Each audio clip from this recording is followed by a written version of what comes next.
One. Hi, I'm Dave Brustetta. Am I supposed to say my name? You are supposed to say your name. I'm John Ziegler. And we are coffee and comic book enthusiasts, and this is the Coffee and Capes podcast. Episode number 1. Yes, episode number 1 that we are tentatively calling, or at least I've been calling, the title sequence. Yes. I figured 6 years in the making. Right. Yeah, exactly. We're super fast to move on our impulses. Yes. I figured we can tell our origin story like in a future episode.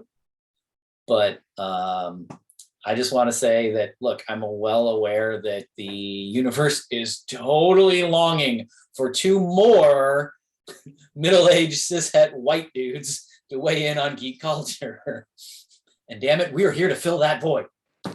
Yes. We are exactly what the world probably needs its 1 millionth version of. Right. But hey, on the upside, we're doing it. So and we are passionate about this culture. We are indeed. And that's what we hope to do. Just have some fun, share our love of coffee and comic books and geek culture in general. So I don't know. Here we go. Yes. It's about like the first thing, and I think we should tell everybody that you are the organized one, and we're kind enough to try to script out the first little intro to this, which I promptly have messed up. But as the name and title of our podcast insinuates, we are coffee enthusiasts. And as such, Dave, what are you drinking this morning? I have a lovely Caribou Daybreak blend. I'm sure there's some in my awesome Star Wars mug, which I'm pretty sure John gifted me one time. That'd be true. Yeah. It tastes better that way. I'm sure some coffee like purists would say, "Oh, you're drinking a blend. Like, how dare you?" But I don't know. Like, I feel like as with most geek culture stuff, you like what you like, right? Agreed. So, yeah, I would agree.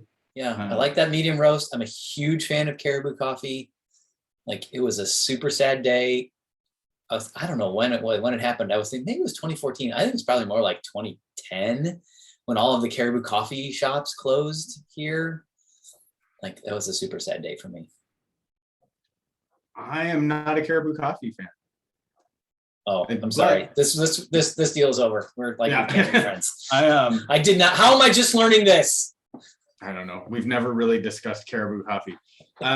But obviously it was, it's good. If you like it, then it's got some positive aspects of it. I am one of those individuals who really geeks out on coffee, thanks to my lovely wife, who is also a coffee kind of snob and connoisseur.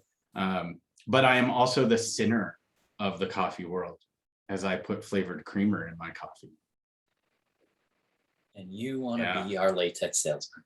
I know, right? But today I'm drinking it's a dark roast, Wicked Joe's, that we picked up at Sprouts, not far from our home here.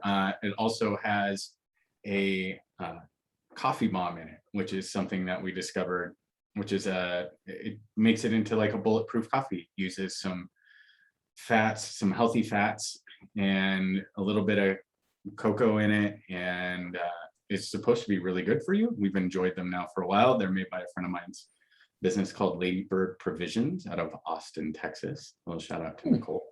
And then, of course, cinnamon vanilla creamer, brought to you by whenever it's available in the grocery store.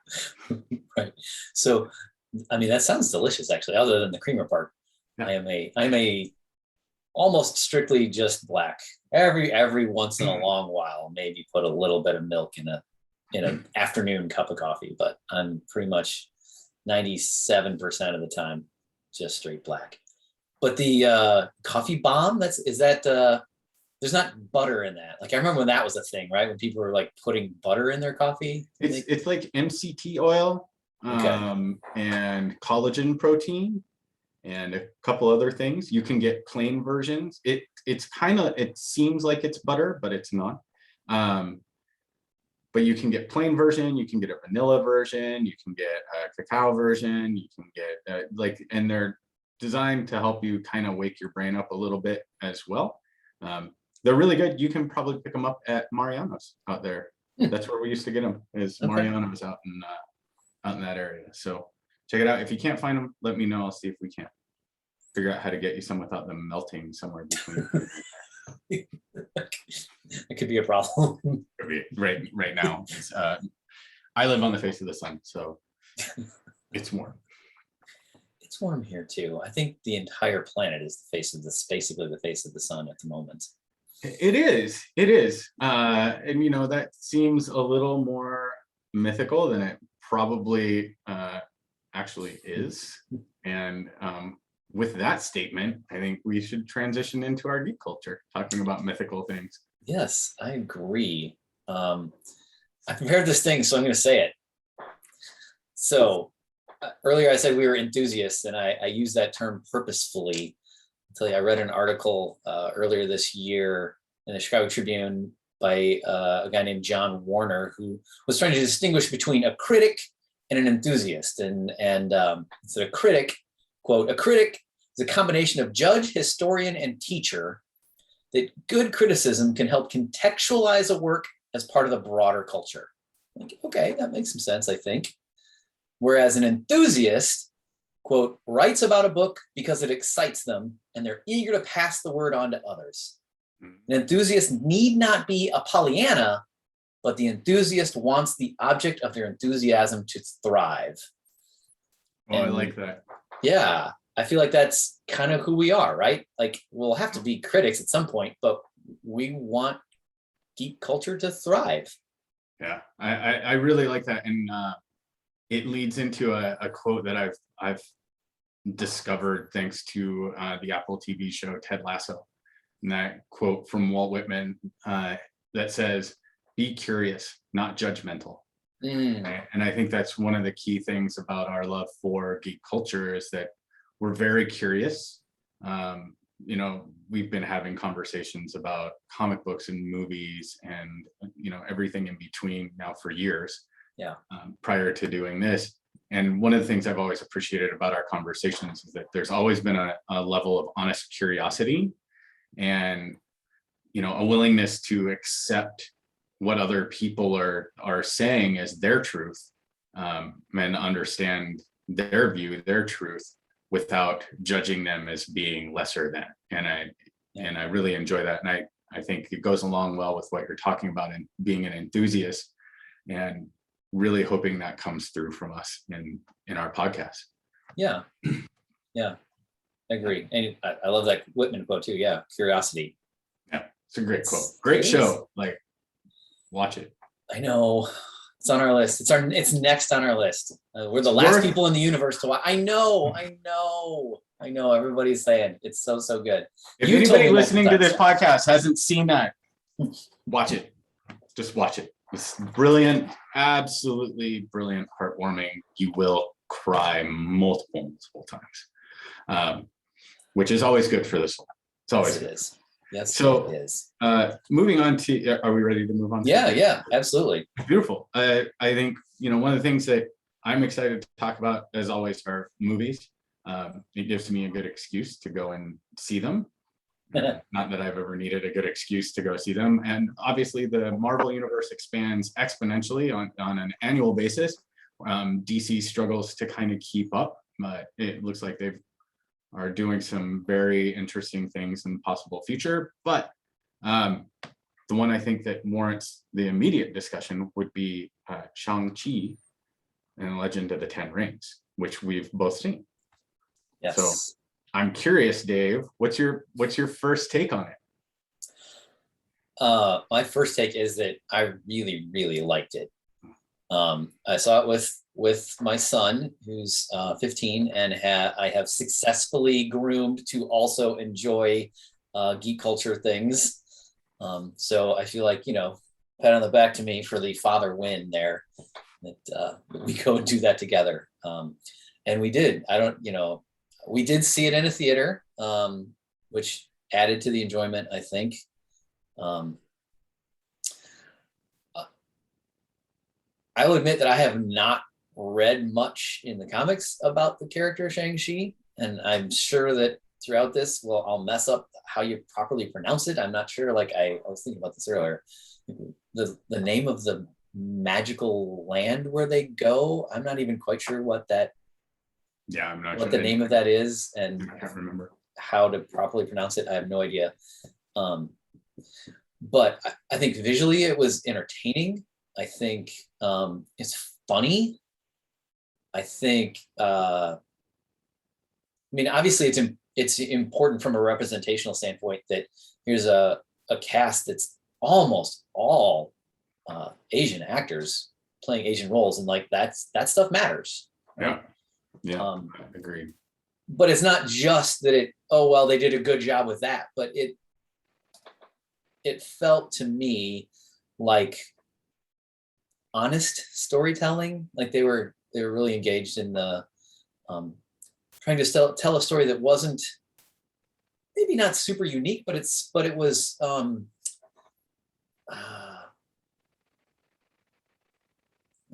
saying honest again, I guess, that it made it its own. It was like it like took maybe a familiar story of a little bit fish out of water character, but also, you know, teenage rebellion, and then kind of coming into their own, acknowledging their own power. Like I suppose as story tropes, you could find those a lot of places. But as I was watching it, I never once thought, oh man, I've seen this 100 times. Right. Yeah, I'm right there with you. I really enjoyed the movie. I think that Marvel's cinematic recipe for success really shines through, like their commitment in film anyway, to stay true to the area, the region, and the people that the culture stem from. I think the first time they really did a phenomenal job of that was Black Panther in Wakanda, right? Absolutely beautiful, amazing movie, and Chadwick Boseman, it will be missed forever. And we'll talk about the incredible like fact that we got a little bit more of him in What If at some point. Such a gift that was. Yeah. But you know, with Shang-Chi, something I really enjoyed about this movie was, and I'll mess up his last name, Simo Lau, his performance and his interaction. One of the things I really like about Marvel is their ability to bring two actors together, and whether they start with really strong chemistry or they're just able to find a way to develop the really strong chemistry between their characters, I don't know. But Simu Lau and Aquafina, their chemistry, the way they interacted, the natural humor, and it seemed so effortless and so flawless, was fantastic. I love those interactions. The action scenes, so I read something about the bus scene that stated everybody involved in performing the action in the bus scene went to the hospital multiple times while filming that scene, which gives you an idea about the level of skill that they actually are possessing to do all those stunts, which were phenomenal. Yeah. Man, they did such a great job. The action sequences were incredible. The scenery when they got to, and I keep wanting to say Kung Lao, but Kung Lao is, I believe, where Iron Fist comes from. Is it Kunlun? Kunlun, yeah, Kunlun. So, but when they get to that land, right, where Shang-Chi's mother was originally from, it was beautiful. And sure, like, you know, that the giant Asian lions are, and I'm sorry if that offends anybody. I just don't know if I believe they're Chinese. And I spent time in Japan, so I always want to refer to a lot of stuff from the Japanese side of things, but I realized that they're Chinese. But the Chinese lions and the mythical creatures were so amazing and so funny. Yes. And I really like that they brought in Ben Kingsley. Spoiler alert. He was hilarious. That reveal was so well done. Yes. That they had set it up earlier that felt like just a throwaway thing, like, or just sort of a, hey, let's make this kind of connection to the Marvel universe that, like, even though they brought him up earlier, I was completely caught off guard. I had no idea that he was in the movie. I had no idea that that was coming, that he was going to be a character, let alone a character that mattered for like the last third of the movie or whatever. Yeah. Like, I agree. I thought that was really well done. And hilarious. Yes. Right. And not like hilarious at the sake of the movie, which I think we've seen done. But hilariously interwoven into the movie. And I think that's something else that Marvel does really well. I don't think they ever go cheeky with their humor. If it can be applied, it's applied appropriately. And if it doesn't fit, they don't try to shoehorn it in, which I think we've seen with like some DC movies at times. But it just, he was great. Yeah. He was great. I mean, I loved, and we're going to have lots of spoiler alerts. So if anybody hasn't seen it and this comes out and they're like, I can't believe I listened to these guys and they ruined the whole movie. Just turn it off now and revisit it when you've seen the movie. Right. And also the movie's been out for what, 2 weeks now? So go see it already. Come on. We're not breaking news here. Right.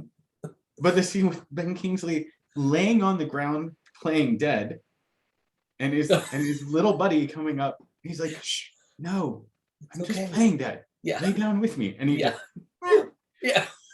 It was like, it was one of those little moments in like a very intense action sequence where all kinds of people are dying, where it's just like, that was kind of cute and adorable. And thank you for giving this that quick break. Right. Yes. And I think that's, we use the term like a comedy break and that's, or a comic relief, right? And that's really what it was. Well done. And I don't know, I think for a split second I thought there was a chance the character really was dead. 100%. I did. I was like, oh no, this is sad. And then he sits and you're like, oh, okay, that was good. And it reveals his actual character, right? Right. He's not this like super tough guy who suddenly becomes, or this super soft guy who suddenly becomes a hero in his own right. He very much was like, nope, I'm gonna lay down and pretend. I'm gonna do what I do best. I'm gonna act, and I'm gonna act like I'm dead. Yeah. I want to point out one of my, and sorry, you're getting ready to say something. I'm just throw this out there. One of my favorite things about this movie was the redemption arc of Shang-Chi's dad, played by Tony Leung, who went from this almost immortal criminal and conqueror to finding the love of his life and putting all that aside to be a father and a husband, losing his wife and going back to his old ways because of the grief that he experienced, and then at the end, like coming back around because of the love for his son. Beautifully done and very heartwarming. Yeah, it was very touching, and I thought it was believable. Yes, I mean, above all. Yeah. And the scene where he meets the wife and she's protecting the village and you're not welcome here or whatever, and the fighting that they do is very much flirting as well, and it seemed to work, like from both sides. They're both they just both have that, like, this is cliche, but a little twinkle in their eye for each other, and both just like, wait, there's something. And when he came back not to fight her, but brought food. Yeah. Right? He brought like a lunch to sit down and eat with her. Like he wasn't coming back to try and conquer that little twinkle that we all thought we saw when they were flirt fighting. Yeah. Right? Like turned out to be genuine because he came back, and he didn't try to use, because the easy route for that, right, would have been he comes back, does this, seduces her, and then like destroys everything. Yeah. Yeah. But he didn't. He came back, they fell in love, and they left together, right? To just go and have a very normal, happy life as a family. And you're like, oh, this is great, which made her loss and the impact of her loss on him very believable, right? Very much so. You weren't like, oh, come on, like you guys dated for a hot minute and then she, she was taken, and now you're like, no, right? Yeah. It was, you shared a family, you were truly in love, you gave up everything for this person, and then your own past came back and caused this death, and then made you question everything and go down that path again. Just well done. Yeah. That makes me think, how much of the Marvel canon is just dealing with grief? Like, I'm looking at your background there, John, and like, okay, Spider-Man, obviously very well known that he loses his parents in some way, and then he loses his surrogate parent and Uncle Ben. Yep. X-Men, like the Wolverine, like he loses his whole identity for a long time. Like they lose their place in society as they become mutants. Punisher, yeah, I'm looking at Punisher. Entire family, right, just absolutely destroyed. Daredevil fantastic. Daredevil there loses his dad, loses his sight, like the reaction to geek. I guess Fantastic Four maybe just losing their kind of normalcy or something. Yeah, I would say, right, like all of a sudden, especially when it comes to like Ben Grimm, experiences hands down the largest loss out of that group is in terms of like a change in society. Even Captain America, right, gains all this strength and everything, and then loses the love of his very short World War II existence, and because he gets frozen and then loses his time, like is forever the man out of time. Loses all that time. All of them. I mean, Doctor Strange, the loss of his hand, right.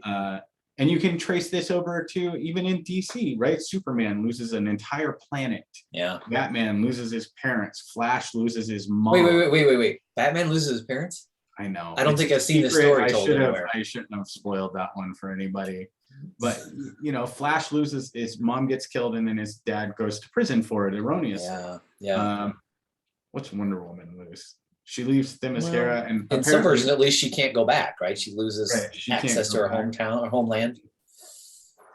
I mean, so it's very much a process, and I think you can see this all throughout geek culture. It follows the classic hero's journey, right? That there was I can't remember the author. Joseph Campbell? Yes, there you go. Joseph Campbell's book that talks about like the hero's journey. And you can see that in so much of geek culture, that there's the thing that happens, the catalyst of, that occurs that leads them to be a hero, whether it's Luke Skywalker, Darth Vader, anybody from Star Wars, really, Han Solo, all of them, except stormtroopers. They're just tools. But really, or Disney princesses. You can't be a Disney princess unless you have lost at least one parent. Character. Well, right. Yeah. You can't be a Disney character. Come on, Bambi. Right.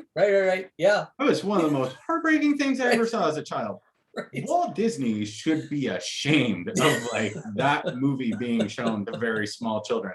I was a child sitting in a theater looking at my grandmother like, why? Why did you do this to me?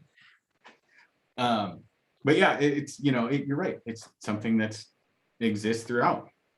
I think in the Marvel Cinematic Universe, though, they've just done such a good job of the timing of it all in their storytelling.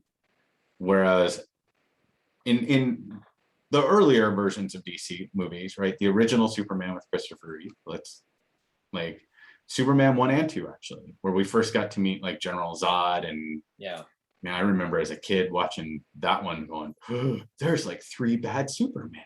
That was terrifying. And then we got the Batman movies, right? Big thumbs up, Michael Keaton. Nobody would have ever guessed Mr. Mom would be like the epitome of Batman. I mean, John, you and I are old enough that we were teenagers when that came out. Epic. Do you remember how skeptical people were before the movie came out when it was announced that Michael Keaton was going to be Batman? I think the only level of skepticism that I have seen to equal that since that movie is Robert Pattinson playing Batman in the upcoming version. Yeah. And if that pans out as well as the original pans out, we'll be in for a real treat. Yeah, like, for sure. Genuinely. Sure. If Batman suddenly sparkles, though, in the movie, I think we can all agree that the movie theater will probably burn down. Yeah. Note, please don't burn down any movie theaters. Yeah. Let's throw that out there. If you are unhappy with a film, please don't. Violence is not the way. Yeah, no. And if this ever makes it up on YouTube, you just down in the comments somewhere, please put a note that you hear us and you will not burn down any movie theaters. If you do, we are not held legally responsible for you being an idiot. Right. Hey, I want to go back to something you said earlier about the Ben Kingsley character being like true to himself and sort of the, he was the kind of the soft guy, I think is what you said. And then he didn't suddenly become like warrior dude. He stayed true to his character.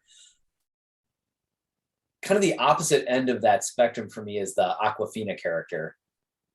Yes. Where I think she was brilliant throughout. I loved like her shock in the bus. Like, what? How is it you've hidden this power for this ability from me for all this time? And the moment that he showed up to cage fight without his shirt on and face, like, yeah, well, that's new. Right. And I like that they didn't make it a whole like sexual tension thing. Yes. Will they, won't they? They need to be. No, they just, it seemed like, I mean, maybe there was a moment at the end, but it really seemed like it was just, these are 2 really good friends who happen to be a man and a woman. Yes.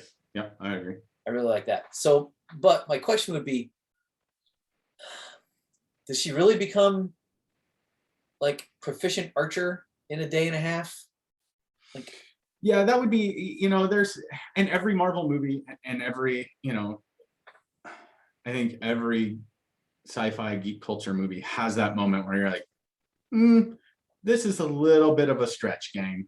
And I think for her, that character arc development was a little bit of a stretch, right? Yeah. Although a long time ago, there was this thing that was written, I believe it was in a role-playing game manual a long time ago. The Star Wars one, actually, the Star Wars role-playing game, which I played adamantly when I was like 17. And they talked about Han Solo having just abnormally good luck. Like it just was one of those things, like he had what they refer to, I believe, as a hero's luck. Like you just made the random shot when it mattered. Like these things occur, right? So that, I mean, I can see that being a thing, but at the end of the day, it was a stretch. It was the only real big stretch I saw in the movie was her sudden like Rocky montage of going from, can barely hit the target. Yeah, to Robin Hood splitting arrows in the middle of the air kind of a thing where you're like, right. Okay. And I mean, on some level, it's a ridiculous critique in a movie about dragons and fantasy lands. Yes, 100%. To be like, oh, I'm really disappointed in the lack of believability. And I was just gonna say, like, this is one of those things that I tell people all the time in movies. They're like, that was totally unbelievable. I go, so is flying through space like that. It's a movie. Right. If you're looking for realism, you're in the wrong place. Go watch Schindler's List. And then cry yourself to sleep for the next 3 weeks. But it's yeah, it's a comic book movie. Yeah. And I think we're nitpicking a little bit, right? And the counter to my own concern there, I guess, would be they're in some magical mystical land. Yeah, I think you could pretty easily say time moves differently there. And what appeared to be like a montage over a day could very well have been her experience of multiple years.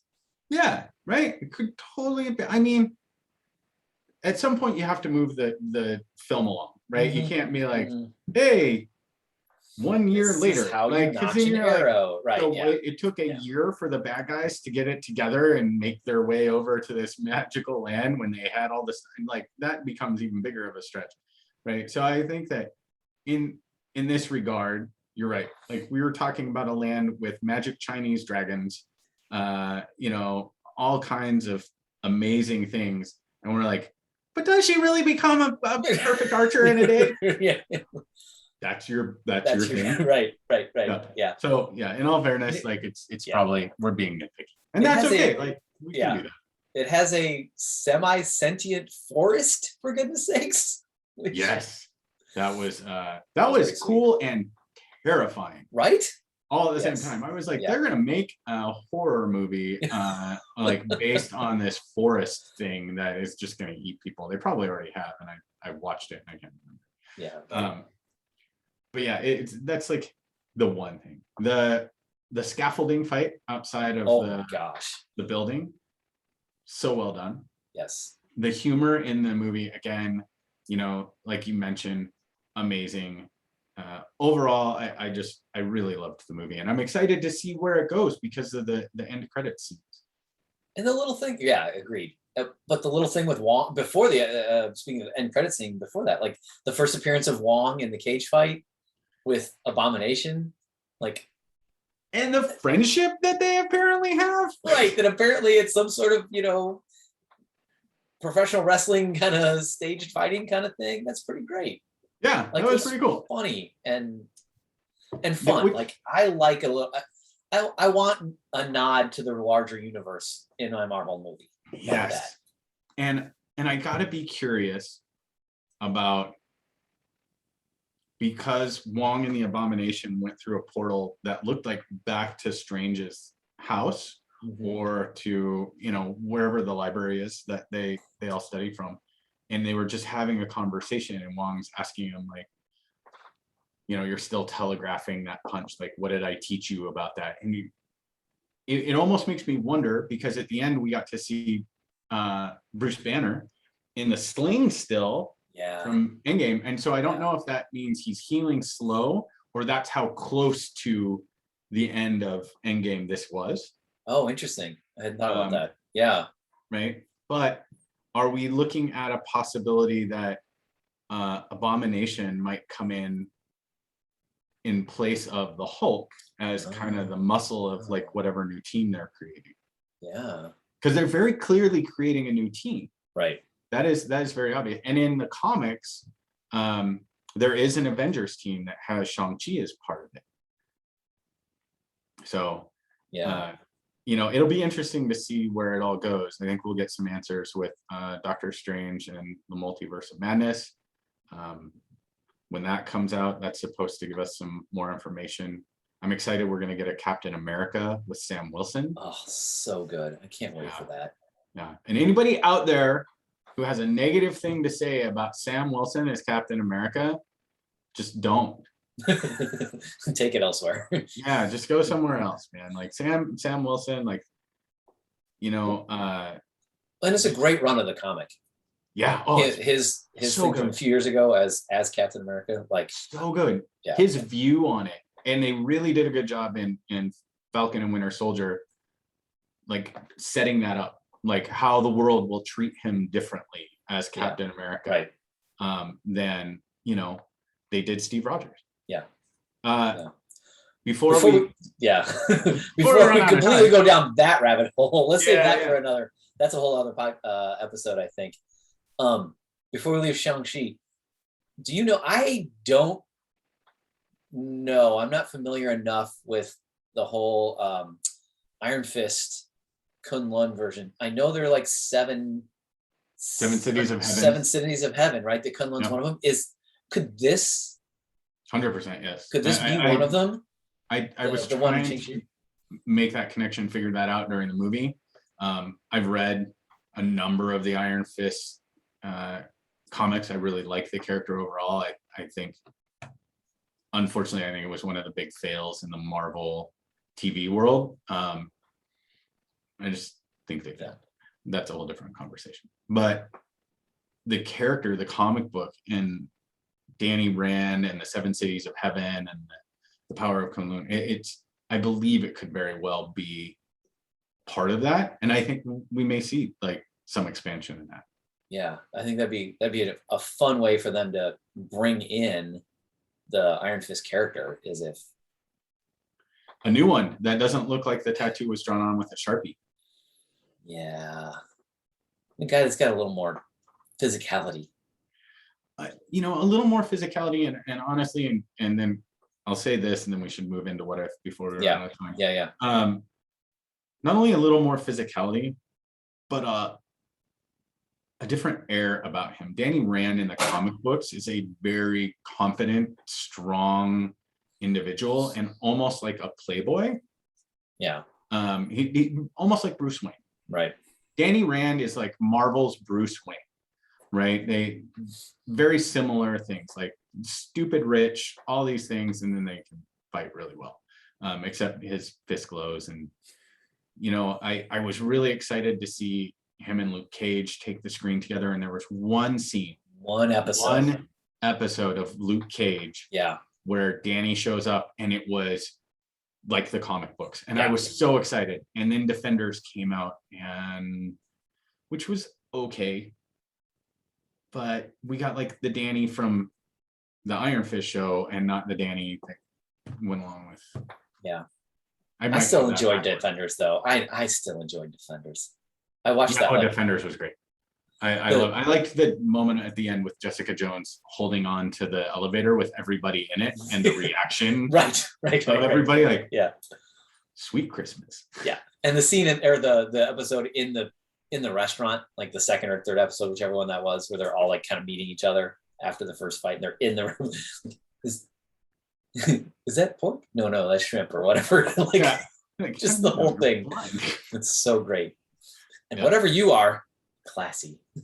Charlie Cox, so good. Matt Murdock, Daredevil, and literally the last thing, and then we'll transition real quick into talking about the past few episodes, not today's episode. The new episode of What If came out today, but let's talk about what we've seen so far. Charlie Cox as Matt Murdock in Daredevil, so good. He is supposed to be in No Way Home. That's what we hear. I hope so.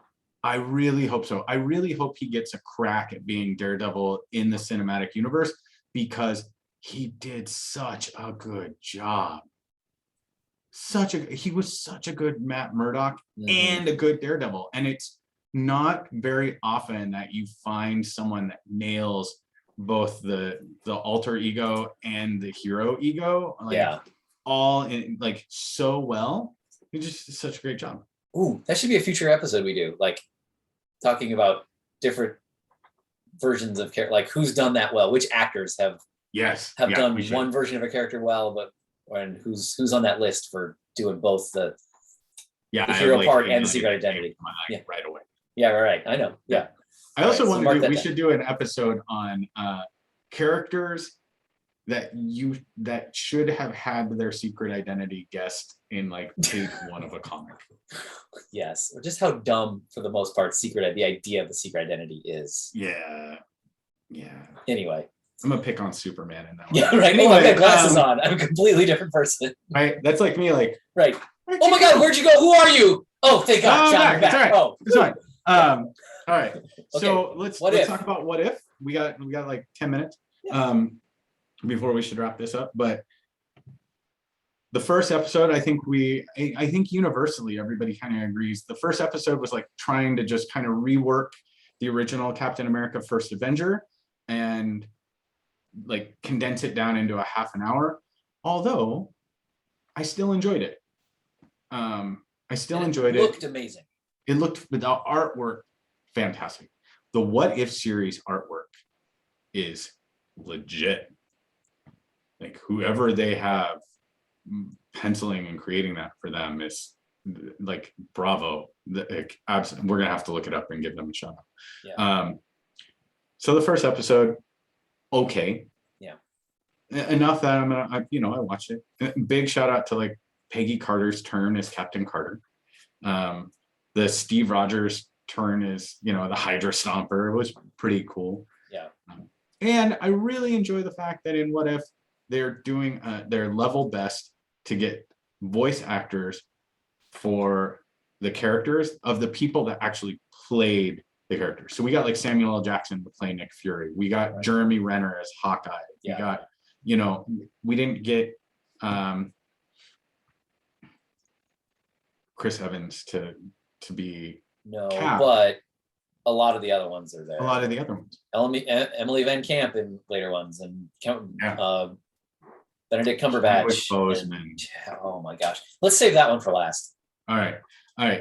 So we're saving that one for last. We'll talk about the Doctor Strange one. Yeah, I thought it was crazy. It was heartbreaking. Like this series loves to kill off characters. Well, and I was thinking about that. And I was thinking about how like the episodes have been like super tragic post the Captain America, Captain Carter one, right? Yeah. The last three have been, well, the Chadwick Boseman wasn't really tragic. It felt that way because of the loss of him as a human being. Yeah. But they're really meant to throw you in a completely different direction, right? And so. And that's the beauty of an animated thing. Like you can do that. You can, a large part of the fun, I think, is kind of killing off some of these characters that you love and messing with you in that way. Watching Strange though, like go through that process over and over and over again, gut-wrenching. Yeah. And just, of course, it drove him crazy because it would drive anybody crazy. Yeah. You're reliving the death of like the person that you love the most endlessly until you get to a point where you're just like, fine, I'll just. There was that moment where he realized he just needed more power. And I thought his reaction was a little close to Jim Carrey in Dumb and Dumber, where it's like, so you're saying there's a chance. Right? And I was like, this is not going to end well. Right? And it didn't. No, but the artwork is beautiful. Oh, for sure. But the end, I was like, oh, this is like a punch to the gut. Now he's sealed inside of this little bubble in a non-existent universe, like knowing he couldn't save anybody, and he just destroyed an entire universe in this effort. Yeah. Whoa. Rough. Marvel Zombies. Marvel Zombies was okay. It was fine. I didn't think it was a great episode. I thought it was fun. Yeah. I like zombies. Sure. Yeah. I like zombie movies. In the comic, Marvel Zombies was fun and different when it came out. So I'm glad that they did it. Yeah, I agree. Right. I'm glad they did it. There were a couple moments. The Bucky moment where he kills zombie Cap. Yeah. And he's like, "It's the end of the line." Yeah. That was a great through line there. Like all the way from the first Cap movie to. Yeah. They did a really nice job with that. Yeah, it's true. He almost was too unaffected by that. Bucky. But in all fairness, you're surviving a zombie apocalypse, and all of like the Avengers became zombies. You're pretty much done at that point. You're like, oh yeah, that's true. Vision's keeping zombie Wanda alive and feeding her Black Panther a piece at a time. Yeah. Well, and how about Vision keeping her alive as kind of a reversal of the WandaVision storyline? Yeah. Oh, that was a really good point, Dave. I didn't even think about that. Yeah, very much like a reversal of WandaVision. Like he's keeping her alive. That just shows, oh man, now plunged into a whole new conversation and we'll have to save. The depth of like the love that exists between Wanda and Vision. But neither one of those things turned out well for anybody. No, pretty much everybody dies. And And the other episode was Hank Pym as a traitorous Yellow Jacket. Oh yeah, which was interesting, and maybe kind of a shout out to like the 80s run of Avengers comic when Hank Pym was Yellow Jacket and was pretty much a bastard. Yeah, it was interesting to see, there was an interesting piece of that where Loki shows up with like the Heroes 3 and Sif and an entire Asgardian army to avenge Thor. And the thing I liked about that, and the thing that made that kind of a redeeming moment was there's always been this really nice sibling conflict that exists between Thor and Loki forever. But at the end of the day, their love for one another like sparks new things in them whenever the other one is killed, hurt, what have you. Yeah. And so like Loki's desire to avenge Thor was genuine. Yeah. Like I believe that was genuine. And then, when he realized I can take over the planet now, he reverted back, and you're like, okay, that's fair. Like that's legit. Like knowing what we know about the character, he wasn't going to do anything altruistic once he finished his lone altruistic moment. Right. Although one arrow can kill Thor. Yeah, I had a hard time with that one too, but like, okay, hard time with that one. Like, it's Thor. Yeah, like I don't. In the comics, and this will be the one thing, and you and I have talked about this a million times, and we'll have to have a actual episode on this one. And I think when we post these, if people leave in comments things they'd like to see conversations on, we will happily like tackle some of them.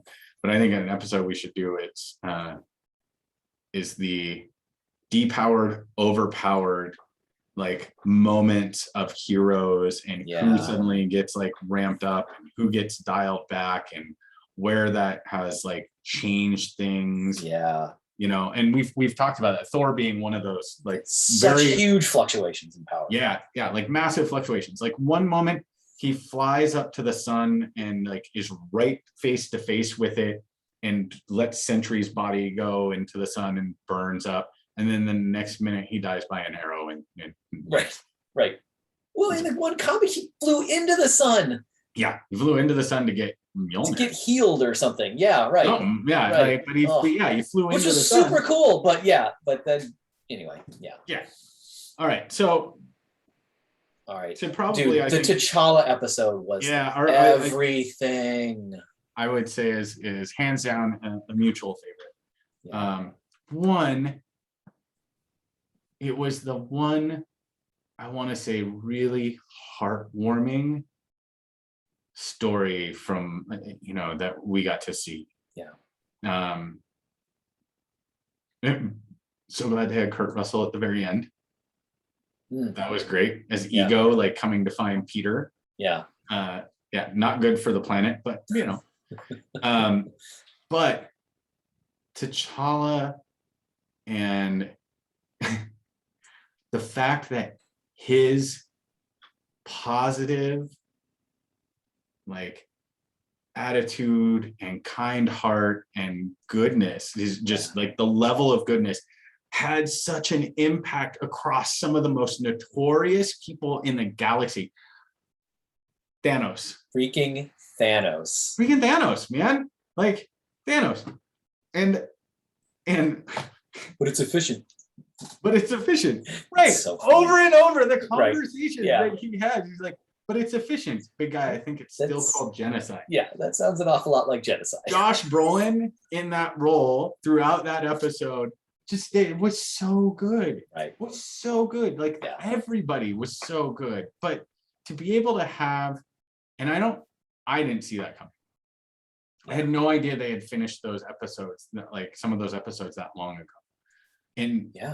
And it makes you wonder, like, if he knew what was coming and went to Marvel and was like, hey, we got to do this, right? And if he did, what a beautiful gift, Right. that he left everybody with. And what an amazing actor, amazing human being, and so sad. That tagline at the end of that episode, I forget exactly what it was, but it was like our friend, our king, our hero, or something like that. Our friend, our brother, our hero. But just I was bawling at that point. Right? Yeah, it was one of those beautiful, like, just a beautiful story, like, dedicated to a wonderful, soul that was hands down taken from us entirely too soon. Yeah.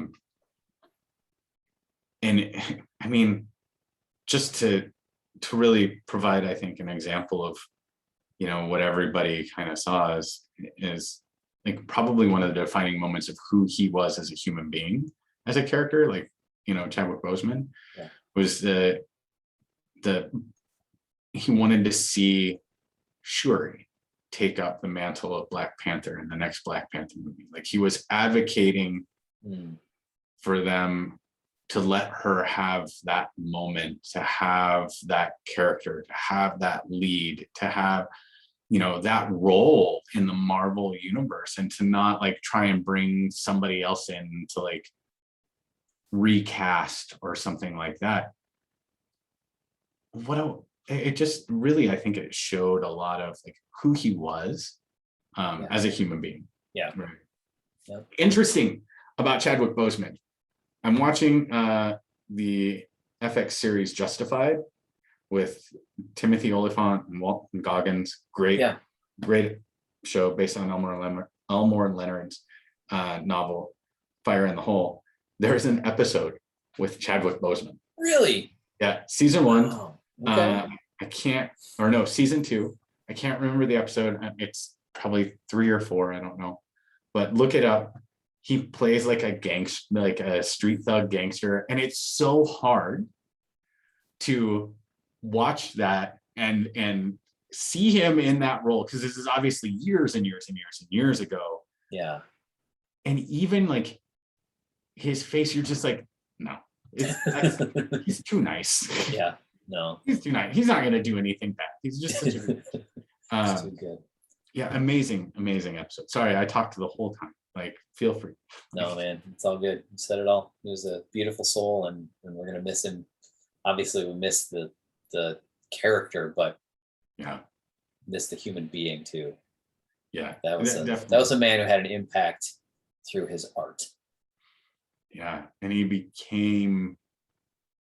I mean, I don't know if you've ever watched any of the other stuff he did, like 42. Yeah. Yep. Of course, we're both baseball fans. Yeah. I forgive your White Sox for beating the pants off of my Red Sox, who are clearly trying to tank the season for some reason. Yeah. But I mean, his turn is Jackie Robinson in 42. Yep. Oh, so good. Right. So good. And all the other stuff that he's done. It's just super talented, and everything you ever see about him, you're just like, wow, and really, I think we can go back to a lot of the leads from the Marvel movies, the characters that were chosen and the people that were chosen to play the characters, and just how many of them have been willing to like go out in public and represent well. Chris Evans used to dress up as Captain America and go see kids in the hospital with Chris Pratt, right? From Guardians of the Galaxy. They went together to like go cheer up kids in the hospital. Really? And dressing up to do it? Pretty great. Yeah. Right. Like that's amazing. Nobody's giving them a bunch of money to go do that, and they don't need it. Right. So pretty amazing. Fantastic. Well, all right, friends. Well, hopefully you lasted this long on this journey with us. We'll be we fully intend to be back for more enthusiasm.